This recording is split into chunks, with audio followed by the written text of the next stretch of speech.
Ибадат Артыкова кыштын ызгардуу суугунда электр энергиясынын кубаттуулугу төмөн болуп жатканына нааразы. Үйдө жылытуу эмес, кечкисин жарытылуу жарыкка да жетпей калдык дейт. Бүлбүлдөп күйгөнүнө да моюн сунуп күн кечиришүүдө. Небереси сабак даярдаганда кубатталган чыракты пайдаланууга аргасыз. Saat 2'ye чейин жакшы күйөт. 2'ден кийин секин сылабый болот дагы. Шамда бири-бирибизди тааныбайбыз. Шону мен түнкү саат 12'ye чейин балдар сабак кылам деп кыла албайт.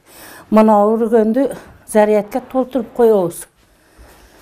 Зарядка толтуруп коюп, балдар шуну менен сабак кылат.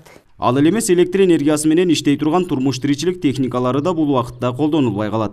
Мындай ыңгайсыздыктарды тургундар жергиликтүү бийликке жеткирген. Бирок тургундар күткөн жыйынтык боло элек. Ошон үчүн өкмөт tomonidan бизге бир жардам берсин деп кайрылып атабыз биз. Аш көчөдөгүлөр ар жылы шу октябрдан башталат. Шу кыш чыкканча ушундай кыйынчылыкта бизде. Же баныга бемал моторду элеге тарта албайттар. Же бемал бир иш кыла албайттар. Кечеси энди бемал отура албайт. Бири-бирин зоргодон таанып.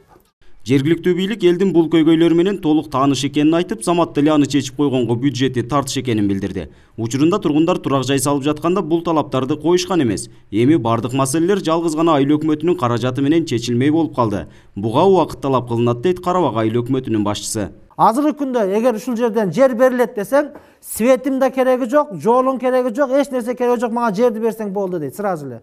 Алгандан кийин баягы көйгөйдү кайра баштайт да. Бирок ошол мезгилде булар светиңди тартсаң анан көчүп келебиз деген эмес да. Берген жерди алган, азыркы күндө ушундай көйгөй бар да. Ал эми энергетиктер жарыктын кубаттуулугунун жетишсиздигин чубалгылардын аралыгы узун болгондугу менен түшүндүрөт. Маселени чечүү үчүн кошумча трансформатор орнотуу керек. Буга кайра эле жергиликтүү бийликтен каражат каралышы керек. Элдерге светтин жетпегенин себеби биздин трансформатордун кубаттуулугу элдерге жетиштүү.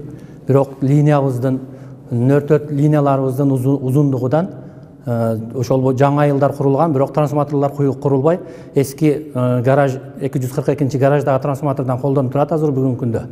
Ошол себептен линия 04 линиялар узак болгондуктан светтер толук жеткизип берилбей атат. Ош электр тарабынан 2020-2021 жылдын күз-кыш мезгилдеринде элге сапаттуу жана үзгүлтүксүз электр энергиясын жеткирүү үчүн Баткен облусунда 5 трансформатордун кубаттуулугун жогорулатылган. Мындан сырткары жергиликтүү бийликтин аракети менен эски чубалгылар жана тирөөчтөр жаңысына алмаштырылган. Нургазы Жайнаков, Рысбек Мазайт уулу, Ала Тоо 24, Баткен облусу.